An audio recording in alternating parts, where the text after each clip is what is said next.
안녕하세요. 여러분과 제 이야기를 나누게 되어 기쁩니다. 여자의 인생에는 두 번의 찬란한 봄이 온다고 하죠. 20세의 심장이 두근거릴 때 한 번, 그리고 중년의 욕망의 불꽃이 다시 타오를 때 또 한 번. 이수지는 그 두 봄을 모두 겪었고, 오늘 여러분께 제 여정을 들려드리고 싶습니다. 저는 이수진, 58세입니다. 부산의 작은 아파트에 앉아 광안리 항구의 반짝이는 불빛을 바라보고 있습니다. 돌이켜보면 제 인생은 한 권의 책 같아요. 처음 몇 장은 색채로 가득했지만 어두운 페이지도 없지 않았죠.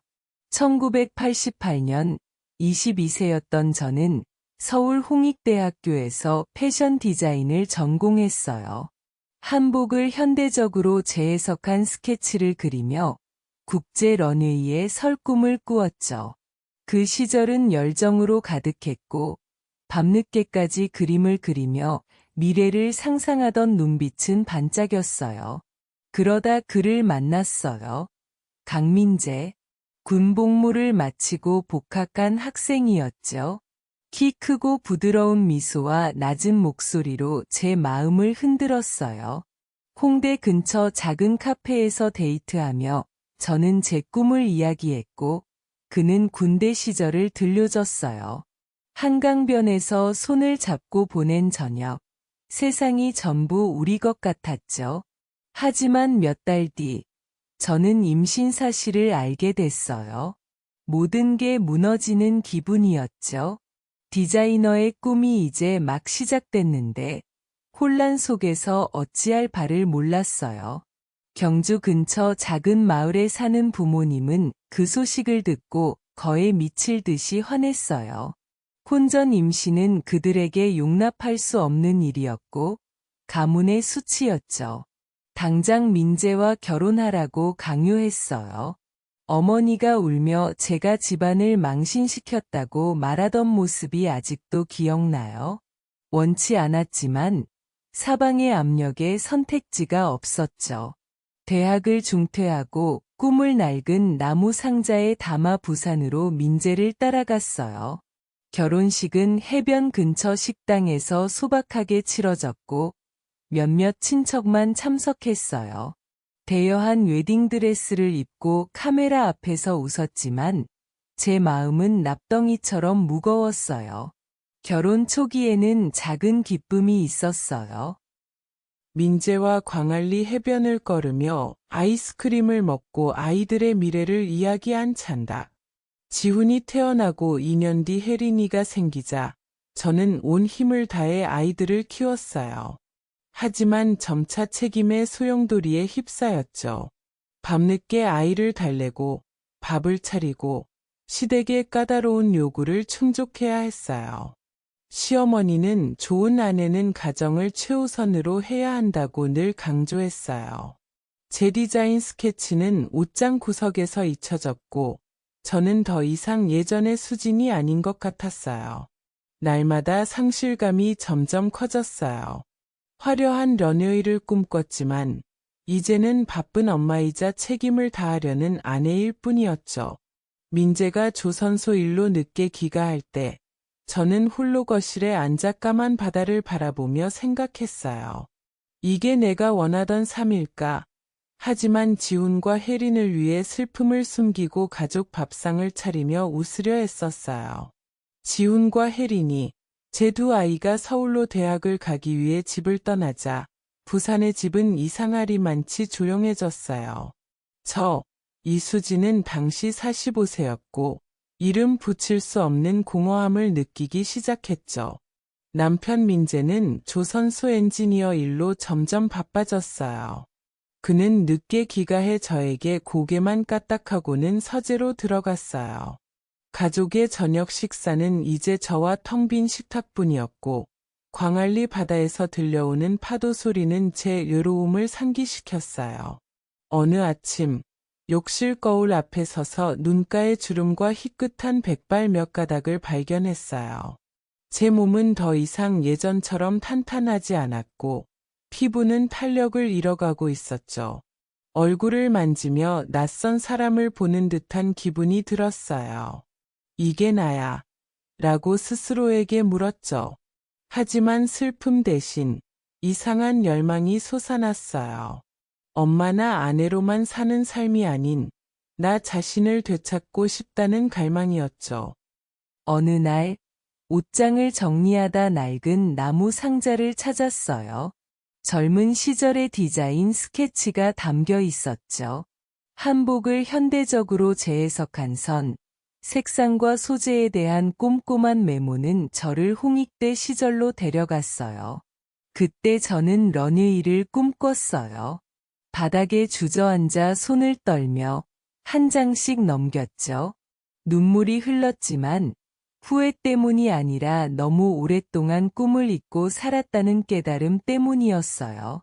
그 순간 저는 속으로 다짐했어요. 아직 시간이 있지, 안 그래? 하지만 삶은 쉽게 기회를 주지 않았어요. 시댁은 여전히 명절마다 제사 준비와 친척 접대를 요구했죠. 사천에 있는 시어머니 댁에 갈 때마다 여자는 희생해야 한다. 수진아라는 말을 들었어요. 고개를 끄덕였지만 마음은 숨이 막혔어요. 친구들의 모임도 바쁘다는 핑계로 거절했지만 사실은 제 눈에 비친 공허함을 누구에게도 보여주고 싶지 않았기 때문이에요. 어느 오후, 혜린을 위해 부산의 패션 마켓에 갔어요. 거기서 젊은 디자이너들의 전시 부스를 우연히 보았죠. 한복에서 영감을 받은 드레스가 제 심장을 뛰게 했어요.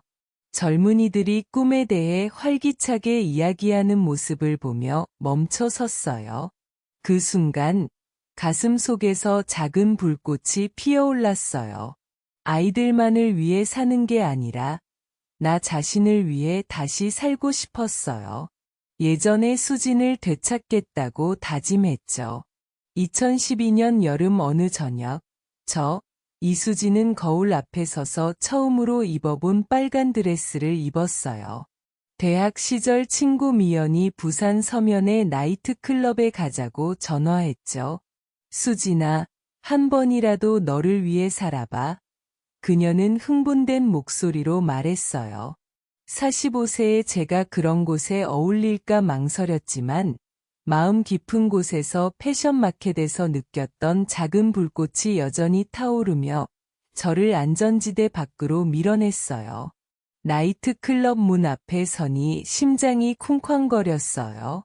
전자 음악 소리, 깜빡이는 네온 조명, 향수 냄새와 열기로 가득한 공기가 저를 압도했죠. 젊은이들의 세상에 잘못 들어온 엄마 같은 기분이었어요. 미연이 제 손을 잡아 끌며 크게 웃었어요. 긴장 풀어.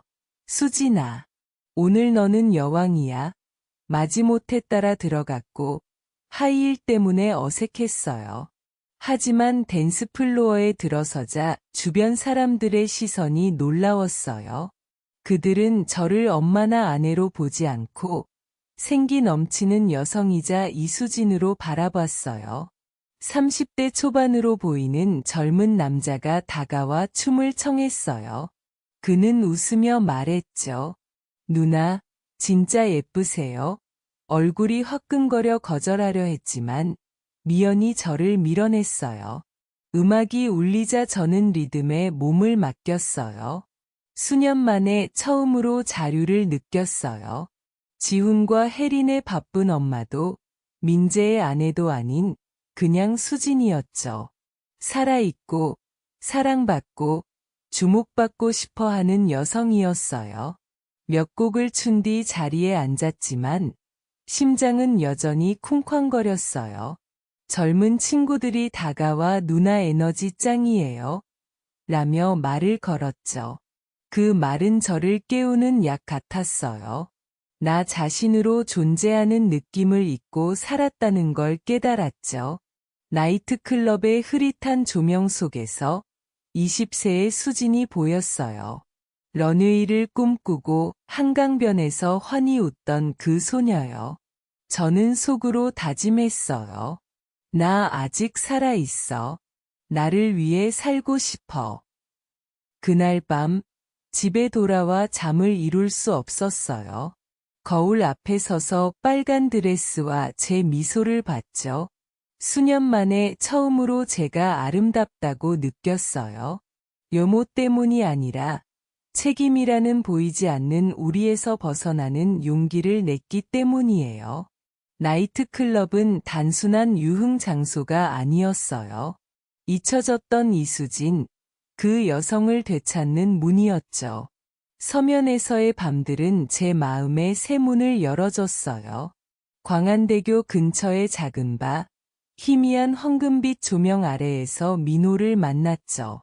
35세의 뮤지션, 자유로운 미소와 영혼을 울리는 목소리를 가진 그는 기타를 치며 미완의 꿈에 대한 발라드를 불렀어요.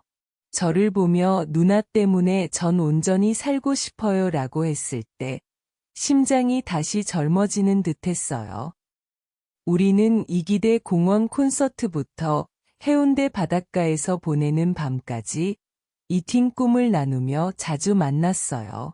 민호와 함께할 때 저는 아내도 엄마도 아닌 사랑받고 진실되게 살고 싶은 여성이었어요.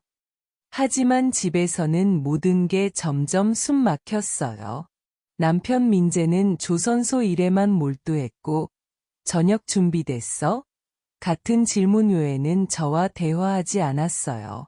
지훈과 혜린, 두 아이는 서울에서 각자의 삶에 바빠 전화도 뜸했죠. 부산 집에서 저는 그림자 같았어요. 어느 밤 민재가 잠든 후 거실에 앉아 까만 바다를 보며 생각했어요. 지금 나를 위해 살지 않으면 언제? 민호의 메시지가 왔어요. 누나, 우리 같이 살아요. 우리 둘뿐이에요. 그 초대는 바람 같았고 제 망설임을 날려버렸어요. 떠나겠다는 결정은 쉽지 않았어요. 민재와 아이들에게 상처를 줄 거란 걸 알았지만 더는 낯선 나로 살 수 없었죠. 비 오는 오후, 민재가 좋아하는 두부찌개와 고등어 조림으로 마지막 저녁을 준비했어요. 그가 돌아오자 마주 앉아 말했죠. 민재야, 나 자신을 위해 살아야겠어. 나 떠날게. 그는 놀라움과 공허함이 섞인 눈으로 저를 보며 고개만 끄덕였어요. 내가 원한다면 싸움도 붙잡음도 없었지만 그 침묵은 제 심장을 아프게 했어요. 지훈과 혜린에게 짧은 편지를 썼어요. 너희를 사랑하지만 나 자신을 되찾아야 한다고 설명했죠. 하지만 민호와의 사랑의 꿈은 오래가지 않았어요. 처음엔 그의 관심이 저를 소중하게 느껴지게 했죠. 남포동의 네온 불빛 아래 손을 잡고 걸으며 그가 속삭였을 때요. 누나는 내 전부야. 하지만 그 관심은 점차 족쇄가 됐어요. 어디 가는지, 누구를 만나는지 묻기 시작했고, 그가 예쁘다고 했던 빨간 드레스를 입어도 얼굴을 찌푸렸어요. 어느 저녁, 용두산 공원 근처 그의 아파트에서 저는 부산 문화센터의 그림 수업에 대해 신나게 이야기했어요. 그가 말을 끊으며 차갑게 말했죠. 누나한테 그런 게 왜 필요해? 나랑 같이 있으면 안 돼? 멍해졌어요. 차가운 물을 뒤집어 쓴 기분이었죠. 민호의 통제는 점점 노골적이 됐어요. 제 전화를 자주 확인했고 미연이나 옛 친구들의 메시지를 몰래 읽었어요. 어느 밤 서면의 작은 바에서 대학 친구가 안부를 묻는 메시지를 받았어요. 민호는 전화를 낚아채며 날카롭게 물었죠. 이 시간에 누가 문자를 보내? 누나한테 그런 사람들은 얘 필요해. 그의 눈은 분노로 이글거렸고 제 심장은 오그라드는 듯했어요. 설명하려 했지만 그는 등을 돌렸고 저는 마시다 만 소주 잔과 숨막히는 기분만 남았어요. 그날 밤 아파트 발코니에 홀로 앉아 부산의 깜빡이는 불빛을 보며 생각했어요. 가족을 떠나 자유를 찾으려 했던 걸까? 아니면 또 다른 감옥에 들어온 걸까? 그 후 며칠, 민호가 나를 너무 사랑해서 그런 거라고 스스로를 설득하려 했어요. 하지만 한복 디자인 꿈을 말할 때마다 그는 무시했죠.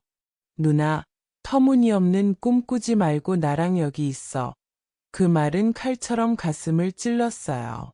홍익대 시절, 밤새워 그리던 스케치가 떠올랐고, 그게 계속 먼지를 뒤집어 써선 안 된다는 걸 깨달았어요.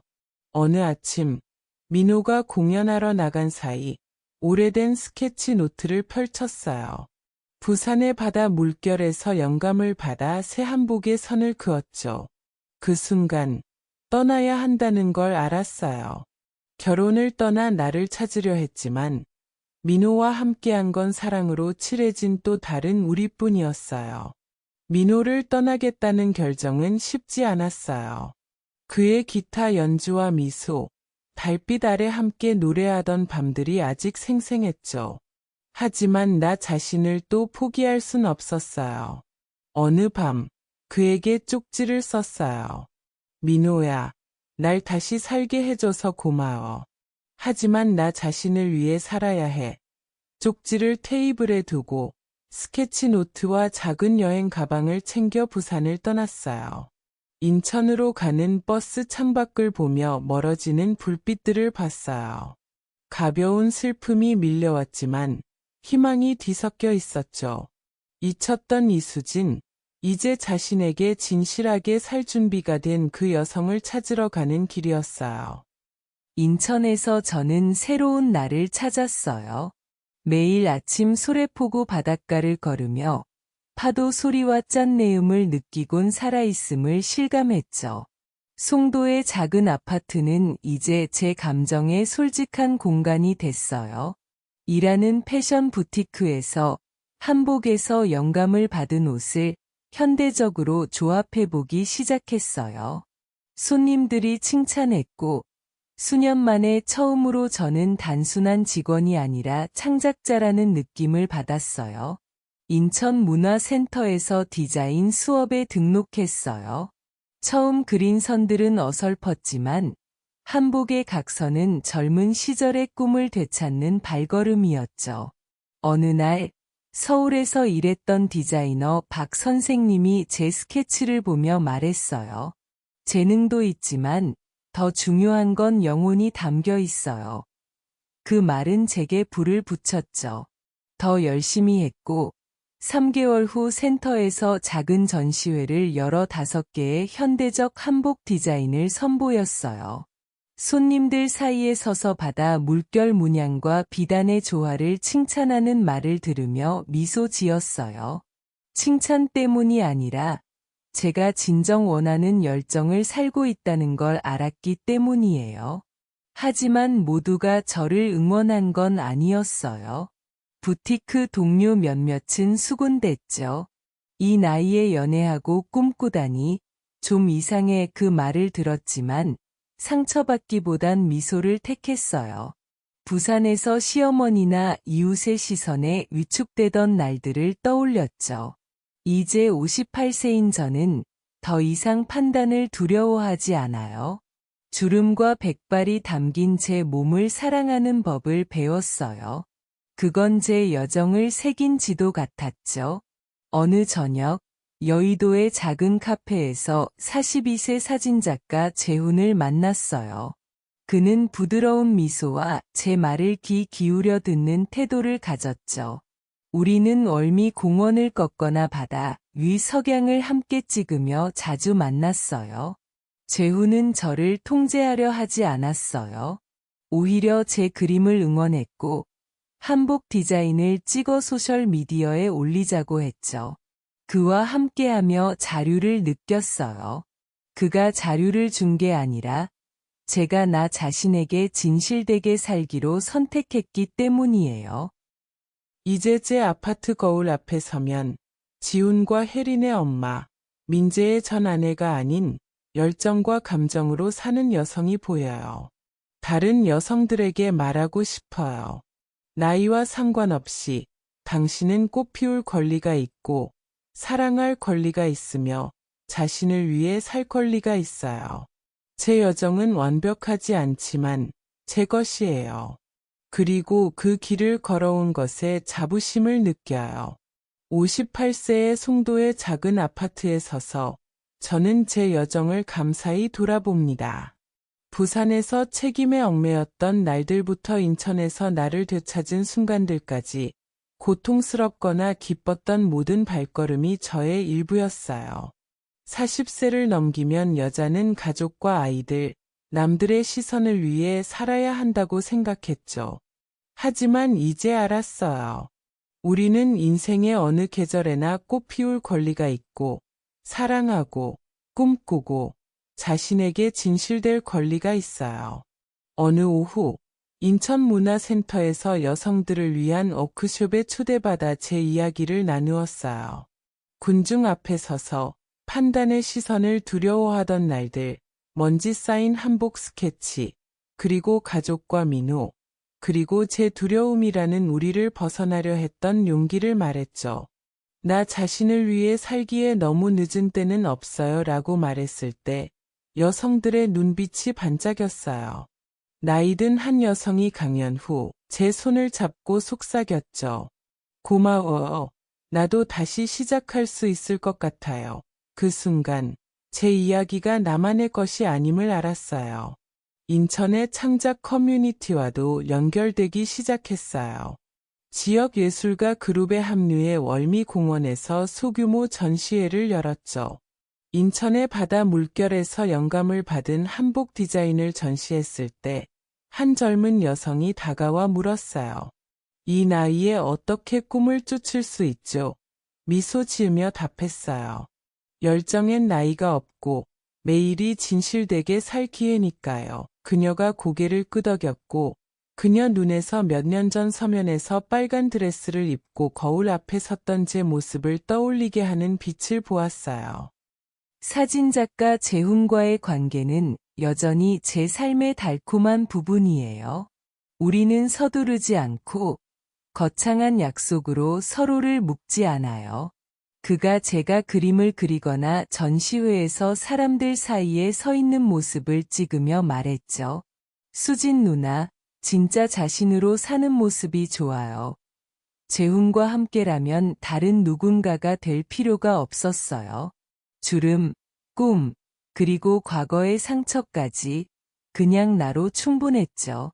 모든 여성에게 전하고 싶은 메시지가 있다면 나이나 사회의 시선이 당신을 정의하게 두지 말라는 거예요. 저는 한때 엄마, 아내, 남들의 시선을 두려워하던 여성이었죠. 하지만 이제는 열정과 사랑, 그리고 나 자신을 위해 사는 여성이에요. 제 여정은 완벽하지 않을지 몰라도 당신이 어느 나이에도 꽃 피울 수 있다는 증거예요. 용기를 내어 걸어가세요. 그러면 가장 아름다운 당신을 찾게 될 거예요. 소래포구 해변의 새벽빛이 반짝일 때 가슴 속에서 새 에너지가 솟아났어요. 58세에 저는 나 자신을 되찾았을 뿐 아니라 그 빛을 다른 이들과 나누고 싶었죠. 인천문화센터 워크숍 후 많은 여성이 연락해 어떻게 꿈에 진실할 수 있는지 물었어요. 제 이야기가 길을 잃은 이들에게 작은 불꽃이 될 수 있음을 깨달았죠. 그래서 인천의 바다 물결에서 영감을 받아 바닷꽃이라는 창작 그룹을 만들었어요. 모든 연령의 여성이 열정을 쫓을 수 있도록 돕기 위해서였죠. 바닷꽃은 여의도의 작은 카페에서 시작된 소규모 모임이었어요. 우리는 그림을 그리고 바느질을 하며 각자의 이야기를 나눴죠. 62세 해숙 언니는 오랜 주부 생활 끝에 도예를 배웠고 25세 지원은 사무직을 그만두고 글쓰기를 시작했어요. 각 이야기는 영감이었고 저는 리더일 뿐 아니라 배우는 사람이었어요. 월미공원에서 커뮤니티 전시회를 열었을 때 모두의 작품, 그림부터 한복까지를 보며 생각했어요. 이게 내가 태어난 이유야. 제 여정은 가족과의 재회로도 이어졌어요. 어느 날, 제 아이들 지훈과 혜린이 인천으로 저를 찾아왔어요. 아파트에 들어서 벽에 걸린 한복 스케치를 보며 지훈이 말했죠. 엄마, 이렇게 행복한 모습 처음 봐요. 혜린은 저를 안으며 속삭였어요. 전에 엄마를 이해 못해서 미안해요. 저는 부산에서의 세월, 민호, 그리고 나를 되찾은 과정을 이야기했어요. 처음으로 우리는 엄마와 아이가 아닌 친구처럼 대화했죠. 그들이 떠날 때 제 마음은 충만했어요. 잘못을 만회해서가 아니라 그들과 나 자신에게 진실했기 때문이에요. 저는 바닷꽃의 이야기와 제 여정을 담은 책을 쓰기 시작했어요. 제목은 어느 계절에 피어도 아름다운 꽃이었죠. 동행자 재훈은 한복을 그리는 전시회, 그리고 바닷꽃 멤버들의 미소를 담은 사진을 찍어 도왔어요. 서울의 출판사에 원고를 보냈고 출간이 결정됐어요. 인천의 작은 서점에서 책이 출간된 날, 군중 앞에서 한 구절을 읽었어요. 모든 여성은 봄이고 그 봄은 결코 지지 않아요. 박수가 울렸고 저는 유산을 남겼음을 알았어요. 나만을 위한 게 아니라 다른 여성들을 위한 것이었죠. 미래를 내다보며 어디로 갈지는 모르지만 두렵지 않아요. 여전히 한복을 그리고 재훈을 사랑하며 바닷꽃을 이끌어요. 매일 아침 삶은 캔버스이고 내가 붓을 든 화가라는 믿음으로 눈을 떠요. 세상에 전하고 싶은 게 있다면 우리 여성은 그저 존재하기 위해 사는 게 아니라 꽃 피우고 퍼뜨리고 흔적을 남기기 위해 산다는 거예요. 제 여정은 나이와 상관없이 새로 시작할 수 있고 자신의 빛을 찾을 수 있다는 증거예요. 이른 아침 소래포구 해변에 서서 햇살 아래 반짝이는 파도를 바라봤어요. 60세에 마음 깊은 곳에서 평온을 느꼈죠. 삶이 완벽해서가 아니라 나 자신에게 진실하게 살았기 때문이에요. 부산에서 책임에 갇혔던 날들, 인천에서 떨리는 발걸음으로 나를 되찾던 순간들, 그리고 바닷꽃으로 빛을 퍼뜨린 여정까지 모든 상처와 미소가 제 인생의 캔버스 일부임을 알았어요. 바닷꽃은 이제 인천에서 작지만 활기찬 운동이 됐어요. 매년 월미공원에서 창작 페스티벌을 열고 서울, 부산, 제주에서 온 여성들이 그림, 도자기, 패션을 전시하죠. 올해 제가 직접 디자인한 현대적 한복을 입고 무대에 섰어요.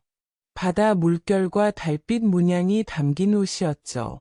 모든 여성은 불꽃이고 그 불은 절대 꺼지지 않아요 라고 말했을 때 군중이 박수쳤고 지원, 해속, 그리고 수십 명의 눈빛이 반짝였어요.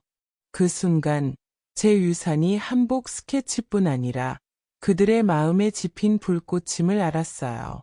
가족과도 새로운 조화를 찾았어요. 지훈과 혜리는 이제 자주 찾아와 손주까지 데려와요. 송도 아파트에서 김대 밖으로 김치찌개를 먹으며 둘러앉은 어느 저녁, 혜린이 서울의 뉴스 사이트에서 바닷꽃에 대한 기사를 보여주며 말했죠.